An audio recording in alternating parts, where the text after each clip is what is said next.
तो चलिए दोस्तों, आज हम स्टार्ट करेंगे प्रिंसिपल ऑफ होमोजेनिटी से। तो what is the meaning of principle of homogeneity? It state that dimensions of left hand side must be equal to dimensions of right hand side in a physical relation. तो जो भी physical relation आपने पढ़ा है, कोई भी physics में जो भी इक्वेशन आपने पढ़ी है, तो उसके लेफ्ट हैंड साइड के डायमेंशंस और राइट हैंड साइड के डायमेंशंस इक्वल होने चाहिए। ठीक है। जैसे कि हमारे पास एक रिलेशन है सेंट्रीपिटल फोर्स के लिए। जो सेंट्रीपिटल फोर्स है F इज इक्वल टू, वो होती है m v square divide by r. ठीक है। तो हमें इसको प्रूव करना है कि इसके लेफ्ट हैंड साइड और राइट हैंड साइड के डायमेंशंस इक्वल हैं या नहीं है इक्वल। ठीक है। तो ये सेंट्रीपिटल फोर्स क्या है उसके बारे में थोड़ा जान लेते हैं कि अगर कोई भी बॉडी सर्कुलर पाथ फॉलो करती है तो आपको बताया गया है कि उसकी डायरेक्शन जो है मोशन की हर पॉइंट पर क्या होती है, चेंज। ऐसे टेंजेंट ड्रॉ करके हम वेलोसिटी की डायरेक्शन देते हैं। और आपने ये भी पढ़ा है कि a body can not change it's state by itself. तो कोई ना कोई फोर्स इस पर काम कर रही है जो इसकी डायरेक्शन को चेंज कर रही है। तो वो जो सेंटर की तरफ फोर्स काम करती है जो इसकी डायरेक्शन को चेंज करती है at each and every point, this force is called centripetal force, FC, centripetal force. उसके लिए ये रिलेशन होता है। तो m जो है वो मास है बॉडी का, जो जो भी पार्टिकल जो रोटेट कर रहा है उसका मास, फिर m will be mass of body and r, it will be radius of the circular path, r will be radius, and v will be speed, v क्या है यहाँ पर, स्पीड, कितनी स्पीड से पार्टिकल रोटेट कर रही है उसकी स्पीड है। तो हम इसमें देखते हैं कि इसके डायमेंशंस लेफ्ट हैंड साइड और राइट हैंड साइड के क्या है। तो लेफ्ट हैंड साइड में आप समझ सकते हो कि हमारे पास क्या है, फोर्स। लेफ्ट हैंड साइड में तो फोर्स है, और फोर्स का डायमेंशनल फॉर्मूला बताया था आपको, m1 l1 t minus two. तो ये इसका dimensional formula left hand side का। राइट हैंड साइड में हमारे पास ये है, राइट हैंड साइड बताते हैं इसकी। राइट हैंड साइड में will get M V square divide by R. ये m विल बी मास, तो मास का dimensional formula capital M। Speed, speed का dimensional formula L T minus one, और इसका स्क्वायर होगा क्योंकि स्पीड का स्क्वायर था, divide by R. R will be radius, radius एक टाइप की लेंथ होती है, यू विल गेट एल। इसको सोल्व करते हैं, what we will get, M as it is, M as it is आ जाएगा आपके पास L2 and T minus two, square open किया, divide by L, divide by L. तो एक L से एक L कैंसिल हो जाएगा, you will get M1 L1 T minus two. तो ये आप देख सकते हैं कि left hand side right hand side के क्या आ रहा है, इक्वल आ रहा है। तो ये था हमारे पास प्रिंसिपल ऑफ होमोजेनिटी। ठीक है, जिसमें कोई भी फिजिकल रिलेशन आप लेंगे तो लेफ्ट हैंड साइड और राइट हैंड साइड के डायमेंशंस क्या होंगे, सेम होंगे। अब इसकी एप्लीकेशंस क्या है प्रिंसिपल होमोजेनिटी की? तो आप चेक कर सकते हो कि कोई भी रिलेशन आपने जो लिखा है वो करेक्ट है या इनकरेक्ट है, तो उसकी करेक्टनेस चेक कर सकते हो। अगर आप लेफ्ट हैंड साइड और राइट हैंड साइड के डायमेंशंस लिखेंगे और अगर वो इक्वल आ रहे हैं तो डायमेंशनली वो करेक्ट है, अदरवाइज वो इनकरेक्ट होगा। इसकी applications,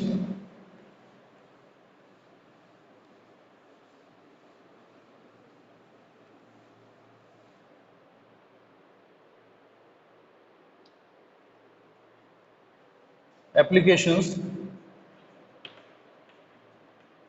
of principle of homogeneity में जो फर्स्ट एप्लीकेशन है, to check the correctness of given relation. तो किसी भी रिलेशन का जो करेक्टनेस है वो आप चेक कर सकते हैं। ठीक है, कि वो डायमेंशनली करेक्ट है या इनकरेक्ट है। तो एक और रिलेशन हम लोग इसके अंदर लेते हैं तो चेक करते हैं कि वो डायमेंशनली करेक्ट है या फिर वो इनकरेक्ट है। तो चलिए एक रिलेशन इसमें ले लेते हैं हम लोग।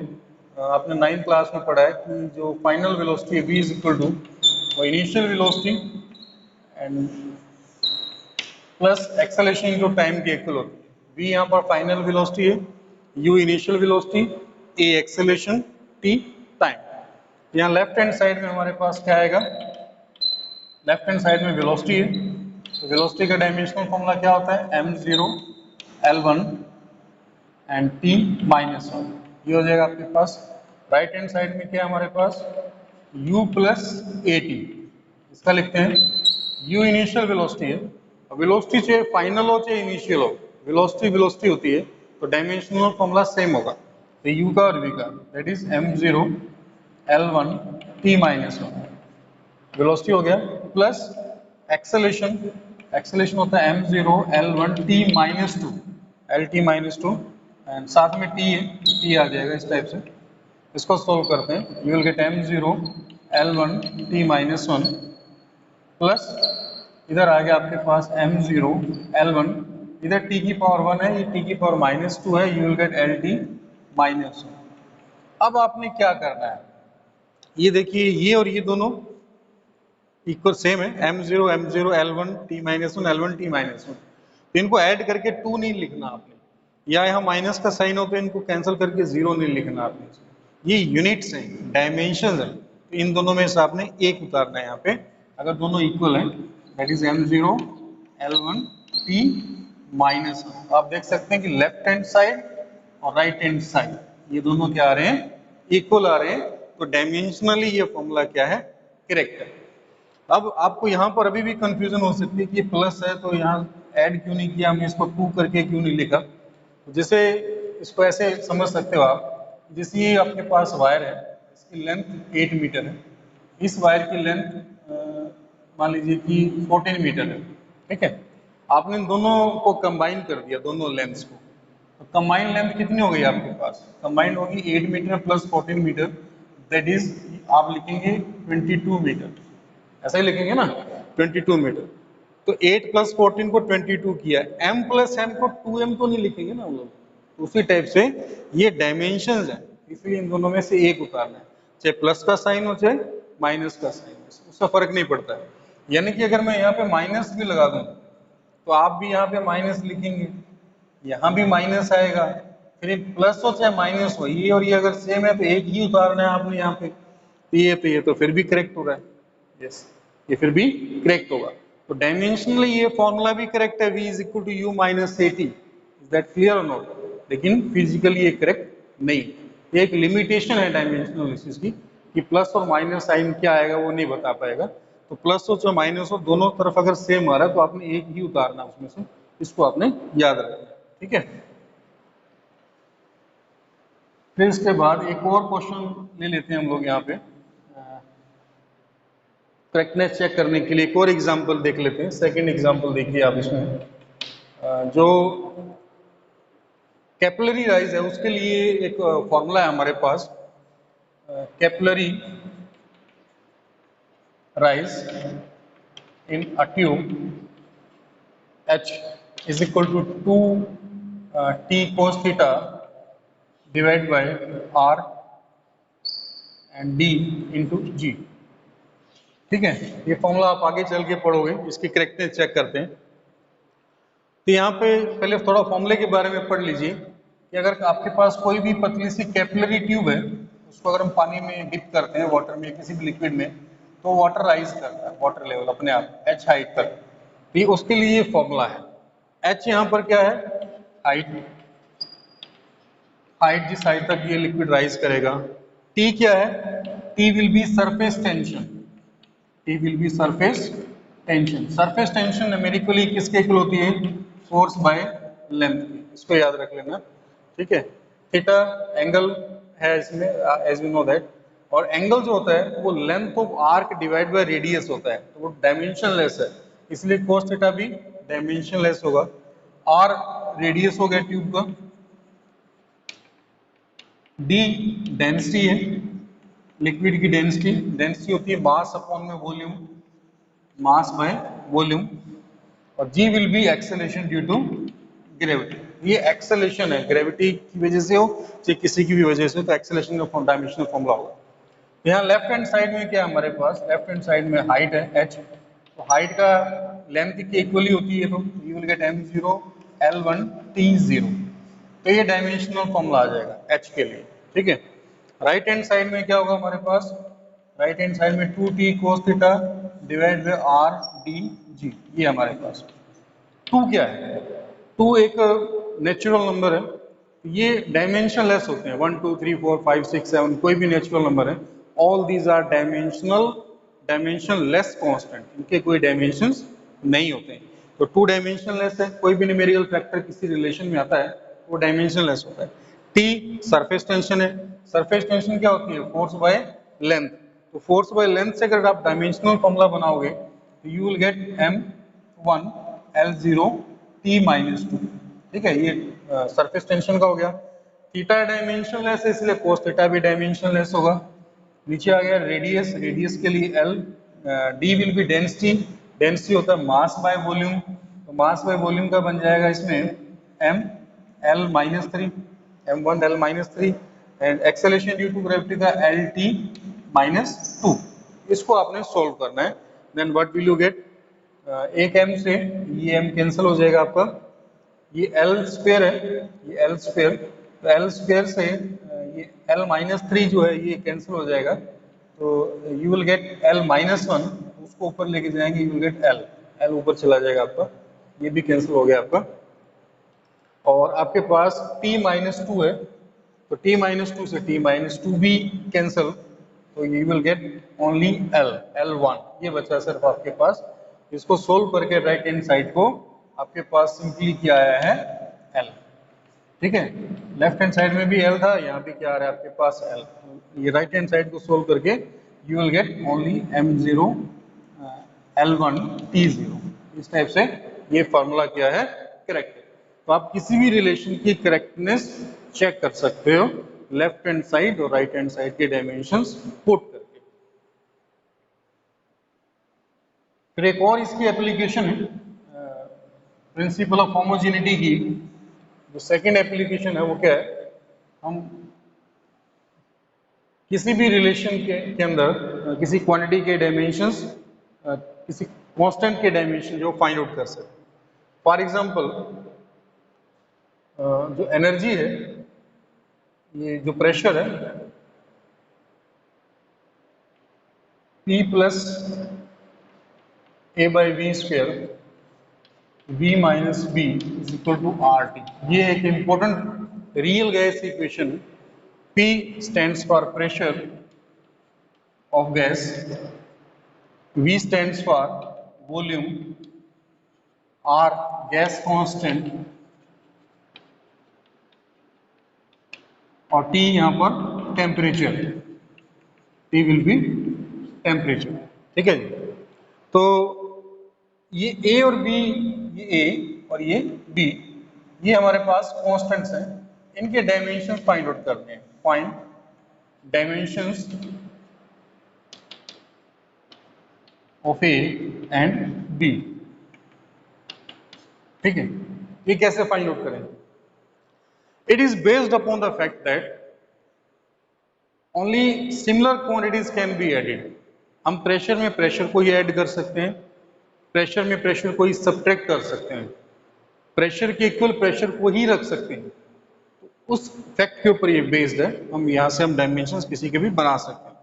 तो सबसे पहले आप देखिए ये B किसमें से माइनस हो रहा है, V में से। V क्या है, वॉल्यूम, तो वॉल्यूम में से क्या माइनस हो सकता है, सिर्फ वॉल्यूम।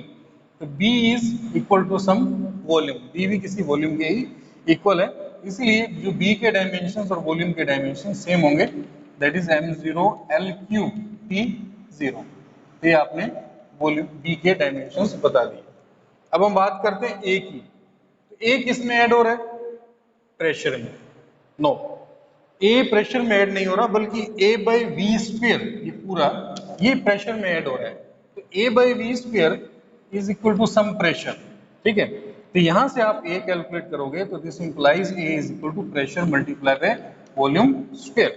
इसलिए प्रेशर का डायमेंशन फॉर्मूला आएगा M L-1 T-2 एंड साथ में वॉल्यूम का, वॉल्यूम L क्यूब होता है, L क्यूब का स्क्वायर, तो यू विल गेट L6 हो जाएगा। तो आपके पास A के डायमेंशन हो जाएंगे यहाँ पे M1 and L5 and T-, इस टाइप से A का आपके पास डायमेंशंस आ जाएंगे। तो इस टाइप से हम लोग जो है ये डायमेंशन जो है वो हम लोग फाइंड आउट करते हैं किसी भी अननोन क्वांटिटीज के इस फैक्ट के ऊपर फाइंड आउट करते हैं कि similar quantities can be added, subtracted और इक्वेटेड, उनको सिमिलर क्वांटिटीज को मल्टीप्लाई, सब्ट्रैक्ट ये सब कर सकते हैं। ये इंपॉर्टेंट क्वेश्चन था। एक और एग्जांपल इसी टाइप का आप देख सकते हैं कि only similar quantities can be added, subtracted, equated, इसी फैक्ट के ऊपर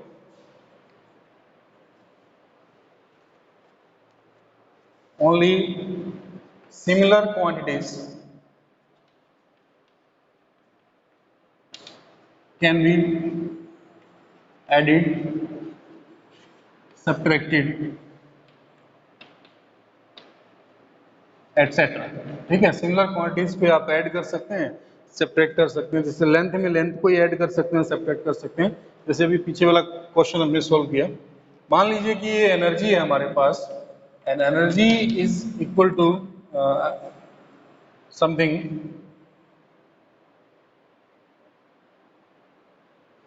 a plus B X plus C divide by D minus T square. ये कोई भी एक रिलेशन हमने वैसे हाइपोथेटिकल ऐसे लिख लिया। Energy E will be energy and x will be coordinate, x coordinate यानी कि पोजीशन, t यहाँ पर time, t will be time. Now we have to find the dimensions of A, B, C and D. A, B, C, D इन चार quantities के dimension find out करने हैं। तो सबसे पहले देखते हैं D। तो D में से क्या माइनस हो रहा है? T square. टी क्या है? टाइम, टाइम का स्क्वायर। तो D भी किसके इक्वल हुआ?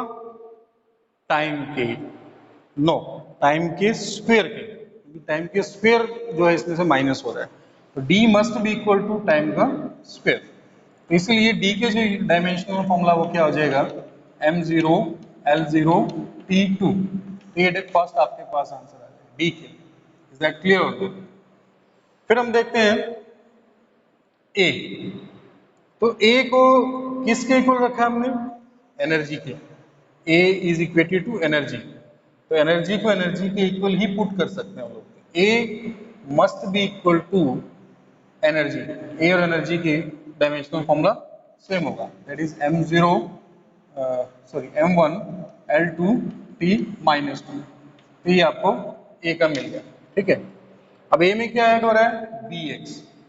तो bx एनर्जी के अंदर एनर्जी ही ऐड हो सकती है। तो bx is equal to some energy, this implies b is equal to energy divide by x। Energy का डायमेंशनल फॉर्मूला है ml2t minus 2 and divide by x, x coordinate था l, you will get l से cancel हो जाएगा m1 l1 t minus 2। तो ये आपके पास dimensional formula आ गया इसके लिए, b के लिए। ठीक है, b थर्ड आपके पास आ गया। अब आपके पास बचेगा c। तो c अपॉन में d माइनस टी स्क्वायर, ये एक साथ लिया जाएगा और ये किस में ऐड हो रहा है? bx में, यानी कि एनर्जी के अंदर। इसलिए इसको आप लिखेंगे c अपॉन में d minus T square is equal to some energy. यहाँ से आप उसके डायमेंशन फाइंड आउट करेंगे। तो डायमेंशंस कैसे फाइंड आउट होंगे वो आप देख सकते हैं। c के फाइंड आउट करने, ये d टाइम का स्क्वायर था, that is t square minus T square, energy का m1 l2 t माइनस 2, और उसके बाद टी स्क्वायर, एक टी स्क्वायर आएगा आपके पास, बताया था आपको, is equal to m1 l2 t minus 2। T square को क्रॉस मल्टीप्लाई करके आप सामने ले जाएंगे, you will get m1 and l2, और टी स्क्वायर इससे कैंसिल हो जाएगा तो t पावर 0 हो जाएगा। इस टाइप से आपने सबके dimensions find out. Thank you.